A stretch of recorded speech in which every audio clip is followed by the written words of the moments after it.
Hello, welcome back to my channel. Today I am going to show you how to paint a tulip and daffodil bouquet in a metal watering can.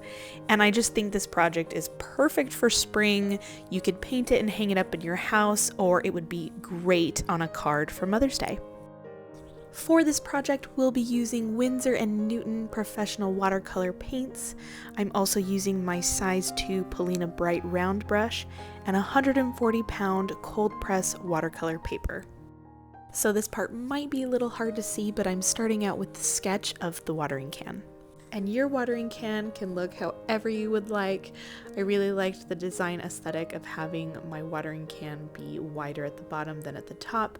I'm keeping my shapes really simple, elongated oval at the top for the opening, a curve along the bottom, a nice curved handle for the side, and of course the spout coming down and then curving at the ends to meet together with the can. And then at the top of your spout, you're going to want to do lines that are really open and wide so that you can fit a very long oval on the top for the opening to the spout. I also added a few lines to represent ridges that are pretty common on metal type cans, so it's just another design element. And now we're going to start painting our flowers. So I'm starting with a bright red tulip. And for tulips, I do a couple of strokes, leaving negative space between the strokes to give the illusion of individual petals. And then I paint some smaller little petals along the top to signify petals that are in the back. So I'll do this a couple of times, and I'm going to make sure that the flowers are angled a little bit so that the stems come down into a curve, because that would be a more realistic position that they would be in if they were just sitting in a watering can. I like to paint all of my flowers first before I start painting leaves, so that none of the leaves and the stems are getting in the way of where I would like to place a flower. I'm also painting one of the tulips kind of drooping over. I'm imagining where all of these stems are going into the can, and that really helps. And now we are going to paint the daffodils. For daffodils, I start with the center, and I do a kind of wobbly outline of a circle and a little swoosh of a half circle underneath it. The daffodil center that I painted over on the left is as if we're looking at the daffodil from the side, and then that wobbly circle we've painted more in the center is going to be a daffodil that we're looking at straight on. I'm using yellow for the petals, and I'm using a 2-stroke method to get the petals nice and full and round. Daffodils have 6 petals on each flower, so make sure that you are painting big enough petals that are spaced out proportionally so that 6 of them fit evenly around the center of your daffodil.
Once you have all of your flowers positioned and everything looks good to you with the composition, then you're going to add your stems and your leaves.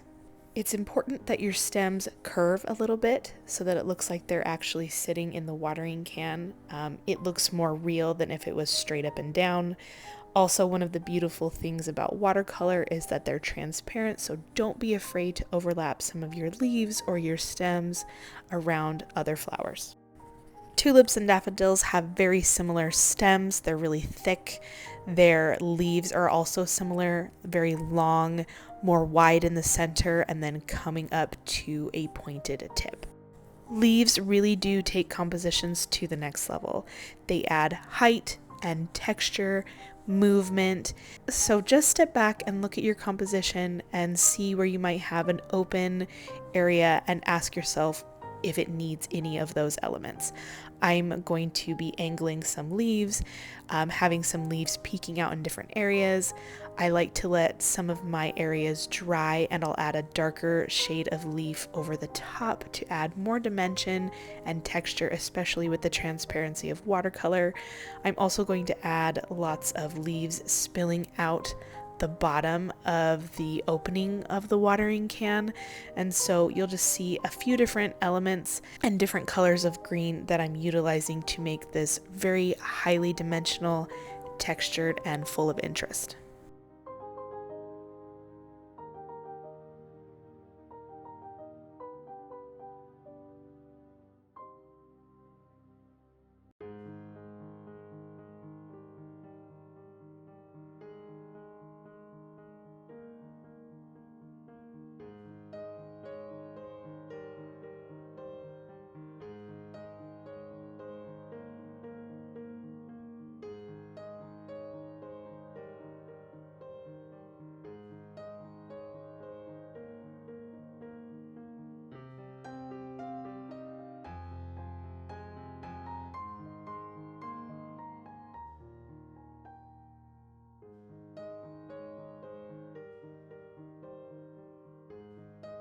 When everything has dried, I think it's important to go back with a darker color of green and add a few highly pigmented darker areas for shadow and contrast.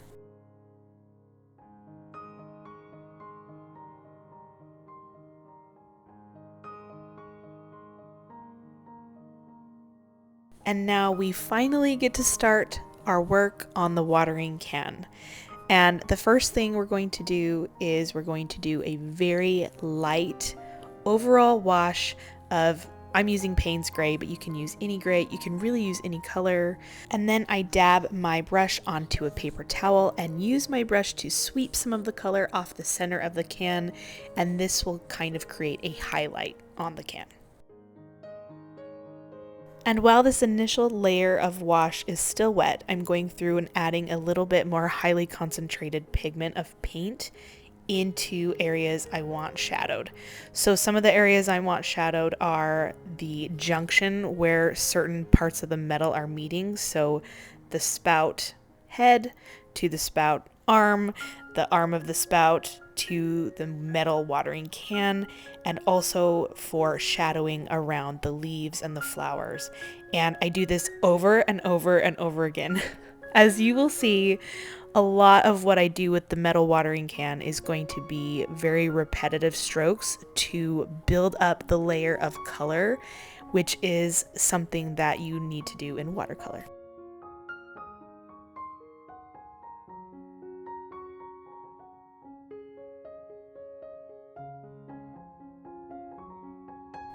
So now I'm going to work on the coloring around these little ridges of the metal can. So we want the ridge part of the can to be lighter, as if the light is hitting it because it's protruded from the can. And so we're making the line around these ridges dark and then kind of feathering it out so it's not a really stark line. We just want to make sure that it's visible. You can see that, there's a protrusion on the metal can. When you're working with objects like this watering can, shadowing is everything. And so I'm imagining my light source is just coming straight from the top. And so a lot of these shadows are going to be on this bottom edge. And so on this spout, I'm making some really dark shadowy lines just along the bottom half of it. As the layers start to dry, that's when you just continue to add more dark pigments to some of these areas and feather them out. So you'll see I'm not quite happy with the shadowing and the color on the can, it's a little too light, and so I just start adding and placing down more color. The edges are really harsh though, so I immediately take a paper towel to soften it up and it looks 10 times better. I'm going through and adding really harsh pigments and feathering them out, adding and building the colors and really layering everything on top of each other as it's drying.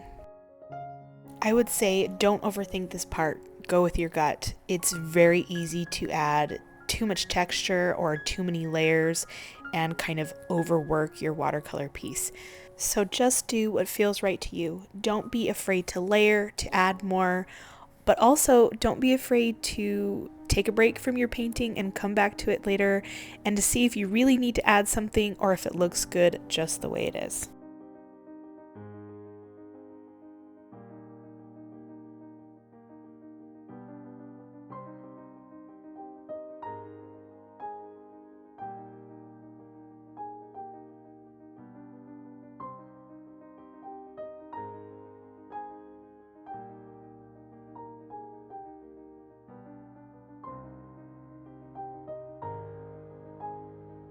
For the holes on the spout of the watering can, if you make the holes more of a dash instead of circular, it will look more realistic to the eye because it will look as if you're looking at a circular hole from the side.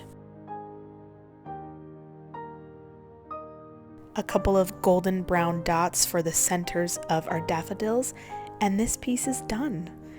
Thank you so much for being here today while we painted this beautiful bouquet of tulips and daffodils in a watering can. I really hope you enjoyed this and that you try this one out. If you want more tutorials on loose watercolor flowers, check out my 30-day watercolor flower guide here on my channel, and I will see you guys next time.